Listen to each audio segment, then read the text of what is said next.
ஷபீர், பாஜக விவகாரத்தில் என்ன நடக்குது?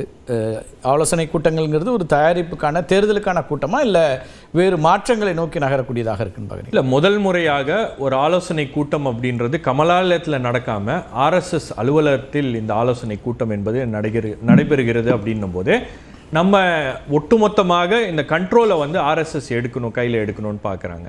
ஏன்னா சப்போர்ட்டிங் ரோல் அப்படிங்கிறது RSS எப்போ இல்லை, RSS சப்போர்ட்டிங் ரோல் தான் மற்ற மாநிலங்களில் பண்ணிட்டு இருக்காங்க. பட் இங்க வந்து இந்த கூட்டணிகளை உருவாக்குவது நம்ம பேசியிருப்போம் ஏற்கனவே. பீகார் தேர்தலுக்கு பிறகு இந்த அலையன்ஸ் ஒட்டுமொத்தமாக வரணும், இந்த அலையன்ஸ் கன்சாலிடேட் ஆகணும் அப்படின்றதுக்காக RSS எடுத்த முயற்சிகள் அப்படின்றது ரொம்ப தீவிரமான முயற்சிகள். EPS போய் சந்திச்சாங்க, அதுக்கப்புறம் டிடிவி தினகரனை தனியாக சந்தித்தார்கள். அதிமுக கூட்டணியை ஒருங்கிணைக்க வேண்டும் அப்படின்ற முயற்சி அவங்க எடுக்கும்போது அமித்ஷா முயற்சி இல்லையா? இல்ல, அமித்ஷாவோட முயற்சி. பட் பேக்ரவுண்ட்ல RSSம் அதற்கான வேலைகளை செய்திருக்கிறது. ஸோ அந்த அடிப்படையில் பார்க்கும்போது இங்க வந்து ஒரு பெரிய தொய்வு என்பது இருக்கிறது. பாஜக அதிமுக கூட்டணியில இந்த உட்கட்சி விவகாரங்கள், உட்கட்சி பிரச்சனைகளால, பாஜகவில் நிலவக்கூடிய உட்கட்சி பிரச்சனைகளால பெரிய அளவுக்கு ஒரு தொய்வு என்பது இருக்கிறது. என்ன உட்கட்சி பிரச்சனை? இங்க வந்து இன்னைக்கு நடந்திருக்க கூட்டத்துல வெளிப்படையாகவே அண்ணாமலை மீது பாஜகவுடைய முன்னாள் மாநில தலைவர்கள், அதே போல மூத்த தலைவர்கள் வந்து குற்றம் சாட்டி இருக்கிறார்கள். வார் ரூமை வச்சு மூத்த தலைவர்களை பற்றி அவதூறு பரப்புகிறார்கள். சமூக வலைதளங்களில் வந்து அவதூறு எழுதுறாங்க. அண்ணாமலை அவருடைய ஆதரவாளர்கள் எழுதும்போது அதை தடுக்கல அப்படின்ற மாதிரி ஓப்பனாகவே அந்த ஃபைட் வந்து நடந்திருக்கிறது. இவ்வளவு நாட்கள் இதை வந்து வார் ரூம் அப்படின்றது ஒரு மிகப்பெரிய பிரச்சனையாக இருந்துச்சு. நயினார் நாகேந்திரன் வந்ததுக்கு பிறகு இனி யாரும் வந்து தனிப்பட்ட ரீதியில் வார் ரூம் வைக்கக்கூடாது அப்படின்றதெல்லாம் வந்து அவர் ஒரு அறிவுறுத்தலை கொடுத்திருந்தார். அதுக்கப்புறம் எல்லா வார் ரூமையும் டிஸ்மேண்டில் பண்ணுங்க அப்படின்ற மாதிரி சில முடிவுகளை எல்லாம் அவங்க எடுத்தாங்க. ஆனாலும் வார் ரூம் வைத்துக்கொண்டு சமூக வலைதளங்களில் குறிப்பாக அண்ணாமலைக்கு பிடிக்காத அல்லது அண்ணாமலை யாரை போட்டியாக கருதுகிறாரோ அவங்கள வந்து அட்டாக் பண்ணுறாங்க அப்படின்ற ஒரு நேரடியான குற்றச்சாட்டும் விமர்சனமும் இன்னைக்கு அந்த கூட்டத்தில் வைக்கப்பட்டிருக்கிறது. இது ஒரு விதமான ஒரு பிரச்சனையாக அங்க மாறி இருக்கிறது. அதே போல திரு அண்ணாமலையும் Nainar நாகேந்திரனும் they are not on the same page. அவங்க பொதுவான இப்ப நீங்க வந்து செய்தியாளர் சந்திப்போ இல்ல பொது நிகழ்வுகளையோ ரெண்டு பேரும் நல்ல நெருக்கமா தானே இருக்கிறாங்க, வெளிப்படுத்துறாங்க. ஒருவருக்கு ஒருவர் இருக்கக்கூடிய அன்பை அல்லது மரியாதையை சொல்லக்கூடியதா தானே இருக்குது. இல்ல, பொதுவெளியில அவங்க அப்படி இருக்கலாம். பட் உள்ளுக்குள்ள கட்சி ரீதியாக செயல்படும் போது அவர்களுடைய செயல்பாடுகள் அப்படின்றது வந்து ரெண்டுமே இருவரும் வந்து ஒரு நேர்கோட்டில் செயல்படவில்லை அப்படின்றது தான் வந்து RSS ஃபீல் பண்ணியிருக்கு. அந்த விஷயத்தை RSSஏ எழுப்பியிருக்காங்க. RSS உடைய இங்க இருக்கக்கூடிய தலைவர்கள் அந்த அப்சர்வேஷன் வச்சிருக்காங்க. அதாவது கட்சி தான் முதன்மையானது, தனிப்பட்ட நபர்கள் அல்ல. இதுதான் வந்து RSS உடைய ஸ்டாண்ட். அப்போ இங்க வந்து அண்ணாமலை தன்னை முன்னிலைப்படுத்தி தனக்கான முக்கியத்துவத்தை உருவாக்குகிறாரே தவிர மாறாக கட்சிக்கான முக்கியத்துவமோ அல்லது அமைப்புக்கான முக்கியத்துவமோ அவர் வந்து சரியாக செய்யவில்லை. அந்த செயல்பாடுகள் அப்படின்றது வந்து ஒட்டுமொத்த கட்சி பலவீனமாக இருக்கிறது அப்படின்றத பேசியிருக்காங்க. நீங்க சொல்றதுல ஒரு கிளாரிட்டி என்னன்னா, முரண் வந்து திரு அண்ணாமலை அவர்களுக்கும் நயினார் அவர்களுக்கும் அல்லது அண்ணாமலை அவர்களுக்கும் முன்னாள் மாநில தலைவர்களுக்கும் இருக்கு அப்படின்னா, நீங்கள் வந்து மாற்றம் செய்யப்பட போவதாக வரக்கூடிய செய்திங்கிறது திரு கேசவ விநாயகம் வருது. அப்போ இது ஒன்னோட ஒன்று வேறையா இருக்கு. இது இப்போ எல்லோருடையும் நீங்கள் அண்ணாமலை வரும்போது உள்ளே வரும்போது அவருக்கு எந்த அளவுக்கு ஒரு ஆதரவு இருந்ததோ, இன்னைக்கு வந்து அந்த இரண்டாம் கட்ட தலைவர்கள் அல்லது அவரை ஆதரித்த மூத்த தலைவர்கள்லாம் வந்து இன்னைக்கு அவருக்கு எதிரான ஒரு நிலைப்பாட்டில் தான் இருக்காங்க. அந்த பிரச்சனை தான் வந்து இன்னைக்கு பூதாகரமாக இந்த கூட்டத்தில் வெடித்திருக்கிறது. ரெண்டாவது, கேசவ விநாயகத்துடைய ரோல் வந்து நீண்ட காலமாகவே இருக்கார். கிட்டத்தட்ட ஒரு 5-6 தலைவர்களை அவர் பார்த்திருப்பார். ஸோ அந்த அளவுக்கு வந்து அமைப்பு பொதுச்செயலாளராக, ஏன்னா அது ஒரு முக்கியமான பொறுப்பு. அப்போ அமைப்பு பொதுச்செயலாளர் மாற்றும் போது RSS வந்து இதுல லீடு எடுக்க முடியுமான்னு பாக்குறாங்க. ஏன்னா அவங்களுக்கு வந்து இங்க களமாடுவதற்கும் அதே போல அவர்கள் நினைத்த விஷயங்களை வந்து எழுப்புவதற்கோ அல்லது அந்த பிரச்சனைகளை எல்லாம் வந்து தேர்தல் அரசியல் ரீதியாக மாற்றுவதில் ஒரு பெரிய பிரச்சனை என்பது இருக்கிறது. RSS எதிர்பார்க்கின்ற வேகத்துல பாஜக செயல்படவில்லை அப்படின்ற ஒரு குற்றச்சாட்டும் இருக்கிறது. பாதி அதற்கு காரணம் வந்து அண்ணாமலை அப்படின்றாங்க. இப்ப இருக்கக்கூடிய செட்டப்ல இதுல இந்த மாற்றத்துல நீங்க சொல்ற முரணெல்லாம் கட்சியில இருக்கக்கூடிய தலைவர்கள் அப்படின்னா அமைப்பு பொதுச்செயலாளரை மாற்றணும் அப்படின்னு வரக்கூடிய RSSக்கும் பாஜகவுக்கும் அமைப்பு பொதுச் செயலாளருடைய ரோல் வந்து ஆர்கனைசிங் செக்ரட்டரியோட ரோல் வந்து ரொம்ப முதன்மையானது. ஆமா. அப்போ அந்த இடத்துல வந்து ஒரு பிரச்சனை அப்படின்றது இருக்கிறது.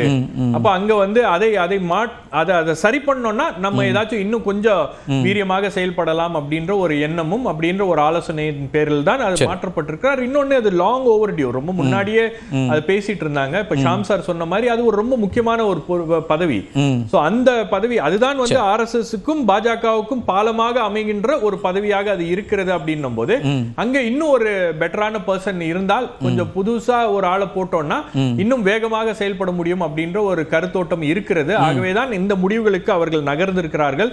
அதுவும் குறிப்பா ஒரு முக்கியமான தேர்தலுக்கு முன்னாடி இந்த முடிவுகள் எடுக்க வேண்டிய ஒரு கட்டாயத்துக்கு அவர்கள் தள்ளப்பட்டிருக்கிறார்கள் அப்படின்னு பாக்குறேன். ஏன்னா உங்களுக்கு ரொம்ப ஓப்பனாவே இப்ப நீங்க 41 தொகுதிகளுக்கு மூத்த நிர்வாகிகளை அவர் வந்து நியமிச்சிருக்காரு. நயினார் நாகேந்திரன், தமிழிசை சவுந்தரராஜன் அவர்கள் அந்த லிஸ்ட்ல இருக்காங்க, பொன்னார் இருக்காங்க. யாருமே வெளிப்படையாக வந்து நான் இதுல இருந்து விலகிறேன், எனக்கு வந்து 2 தொகுதி கொடுத்திருக்காங்க, 4 தொகுதி கொடுத்திருக்காங்க பார்க்க சொல்லி அப்படின்னு பிரச்சனை பண்ணல. அண்ணாமலை அவர்கள் நேரடியாக அவர் வந்து அவருடைய தந்தையாரோட உடல்நலம் இல்ல அது இருக்கு, தந்தையாரோட உடல் அப்படின்னு கட்சிக்குள்ள நடக்கின்ற விஷயம், கட்சிக்குள்ள நடக்கின்ற விஷயம். அதை நீங்க ஒரு பிரஸ் மீட் கூட்டி அதை நீங்க பகிரங்கமாக வெளிப்படுத்தும் போது அது வந்து இல்ல அது தந்தையாருடைய பிரச்சனை அப்படின்னு செய்தியாளர் சந்திப்புல விளக்கமா சொல்லலன்னா இன்னும் கூடுதலால இதுக்கான ஹேஷியங்கள் வர வைக்கும். அது இல்லாம நேரடியா இதுதான் ரீசன் அவர் சொல்றாரு. தலைமை பாத்துக்குமே, நீங்க கடிதம் கொடுத்துட்டீங்க, கடிதம் கொடுத்துட்டு நீங்க இதெல்லாம் சொன்ன பிறகும் நீங்க முரண் இருக்குன்னு சொல்லும்போது அவர் அதை தெளிவா சொல்ல வேண்டிய ஒரு தேவையும் இருக்கு. இல்ல நீங்க நான் ஏற்கனவே 4 நாட்களுக்கு முன்னாடி கடிதம் கொடுத்துட்டேன், அதை தான் வெளியே சொல்றேன். கடிதம் கொடுத்ததுக்கு பிறகு கடிதத்துக்கான முடிவுகளை எடுக்க வேண்டியது யாரு? கட்சியுடைய தலைமை. இந்த மாதிரி ஒரு காரணத்துக்காக ஒரு கடிதம் கொடுத்திருக்காரு. ஆகவே இந்த பொறுப்பில் இருந்து அவர் விடுவிக்கப்படுகிறார் அப்படின்னு தலைமை சொல்லுச்சுன்னா அது வேற. நீங்களே ஒரு பிரஸ் மீட்டை கூட்டி நீங்களே சொல்லும்போது அப்ப உள்ளுக்குள்ள ஒரு பிரச்சனை இருக்கிறது. கட்சிக்குள்ள இருக்கக்கூடிய விஷயங்களை இன்னைக்கு சரி செய்வதற்கான ஒரு கூட்டமாக தான் அது இருக்கிறது. ஏன்னா கடுமையான அதிருப்தியை BL சந்தோஷ் அவர்கள் வெளிப்படுத்தி இருக்கிறார். அதே போல மூத்த தலைவர்களை வந்து நீங்க மீடியாவுக்கு பேட்டி கொடுக்கறதுல தான் வந்து முனைப்பு காட்டுறீங்களே தவிர கட்சியுடைய நடவடிக்கைகளோ மற்ற விஷயங்களோ உங்களுடைய செயல்பாடுகள் என்பது திருப்தி அளிக்கவில்லை அப்படின்ற டைரக்டான ஒரு குற்றச்சாட்டையும் முதல் கட்ட கருத்தை எடுத்துக்கிறேன், பேசலாம். கோட்டீஸ்வரன், உங்களுக்கு என்ன தகவல்? நான் முடிச்சுட்டு உங்கள்கிட்ட வந்துடுறேன் சார் நேரடியாக சப்ஜெக்டில். நீங்கள் இந்த இதில் நடக்கக்கூடிய கூட்டம் பாஜக அது பற்றிய உங்களுக்கான தகவல் அல்ல பார்வை என்னவா இருக்குது? லாஸ்ட்டு போன வாரத்தில் வந்து அந்த பொறுப்பாளர்கள் போட்டார். அது போட்டதுலேருந்தே பிரச்சனை. அண்ணாமலை ஒன்றியில் ஆல்ரெடி ஒரு 2-3 பேர் வந்து அதுக்கு வந்து மனக்கசப்பை வெளிப்படுத்தியிருக்காங்க. சரி, உதாரணத்துக்கு கராத்தே தியாகராஜன் வந்து நீங்கள் எச்ராஜா அவரது உடம்பு சரியில்லை, அந்த தொகுதியில் நீங்கள் பாருங்க, நம்ம போட்டால் ஃபர்ஸ்ட்லேயே போட்டுருங்க, என்னை கூப்பிட்டு கேட்டிங்களா கொண்டீங்களா அப்படின்ற மாதிரிலாம் அதிருப்தியெல்லாம் வெளிப்படுத்தியிருக்காங்க. அது பண்ணியிருக்காங்க. மற்றபடி கேசவநாயகம் வந்து மாற்றப்படுவார் அப்படின்றது கிட்டத்தட்ட ஒரு 1.5-2 வருஷமாக பேசிக்கிட்டு இருக்கக்கூடிய ஒன்று தான். புதுசு இல்லைங்கிறீங்க. பாரதிய ஜனதா கட்சி எப்போ வந்து பாராளுமன்ற தேர்தலில் தோல்வி அடைஞ்சதோ அப்போ நயினார் அவர்கள் அந்த பதவி வரும்போது இதுவும் மாற்றுவாங்க அப்படின்னு பேசப்பட்டது தான். எனக்கு என்னென்னா தமிழகத்தில் வந்து RSS இப்போ நாளைக்கு கேசவநாயகம் வந்து யாருக்கும் பொதுமக்களுக்குலாம் தெரியாது, அவர் முகத்தை ஒரு அமைப்பு ரீதியா செயல்படக்கூடிய அது வந்து ஒரு சின்ன அவங்களுக்குள்ள இருக்கிற ஒரு இன்டர்னலா நடக்கக்கூடிய ஒரு இன்டர்னலான விஷயம். அதனால வந்து ஒரு வாக்காளர்களுக்கோ இல்ல பொதுமக்களுக்கோ. ஆனா ஷபீர் என்ன சொல்றாருன்னா, ஷபீரோ திரு ஷியாம் அவர்கள் சொல்றது அவர் தான் கூட்டணி கட்சிகளோடு பேசக்கூடிய ஒரு பாலமா அந்த பொறுப்பு அப்படிங்கும்போது அது வந்து முக்கியத்துவம் வாய்ந்ததா இருக்கு அப்படின்ற மாதிரி. ஒரு கட்சி கூட வரமாட்டாங்க RSSலாம் போய் தமிழ்நாட்டில் பேசினா கூப்பிட்டு அமைப்பு செயலாளர் மாநில அமைப்பு சார். அதாவது RSSக்கு தமிழ்நாட்டில் எவ்வளோ இருக்குன்றது நாட்டு மக்களுக்கு ஓரளவுக்கு தெரியும். அவங்களால ஒரு பேரணி கூட இங்கே தமிழ்நாட்டில் ஸ்ட்ராட்டஜி பண்ணுவாங்கன்ற ஸ்ட்ராட்டஜிஸ்லாம் நிறைய பேர் இருக்காங்க. பிரசாந்த் கிஷோர் இருந்தார், இவர் இருந்தார், இது மாதிரி அதே மாதிரி பெரியார் திராவிட கழகத்தில் இருக்கிறாங்க. வெளியிலேருந்து எங்கேஜ் ஆகிறவங்க இவங்க கட்சிக்கான பாஜகவான வளர்ச்சி அப்படிங்கிறதுக்கு பின்னணியிலிருந்து செயல்பட மக்கள் நிராகரிப்பாங்க. RSS இன்னொன்று RSSலாம் போயிட்டு இப்போ நாளைக்கு RSS போய் OPS கூப்பிட்டு இவர் கேசவ நாயகம் இல்லை அமித் ஷா போய் கூப்பிட்டா OPS வந்துருவாரு, ஐயா ராம்தாஸ் வந்துருவாரு, பிரேமலதா விஜயகாந்த் வந்துருவாங்க. சார் இல்லாத ஒரு விஷயத்த 10 நிமிஷம் பேசலாம் அதிகபட்சம், அவ்வளோதான் RSS பொறுத்தவரையிலும். அதுக்கு மேலே வந்து கோர்ட்டுக்கு போய் அவங்க அனுமதி வாங்கி தான் பேரணியும் நடக்கிற நிலைமையில் இருக்கு. பாஜக நிலைமையே இவ்வளோதான்.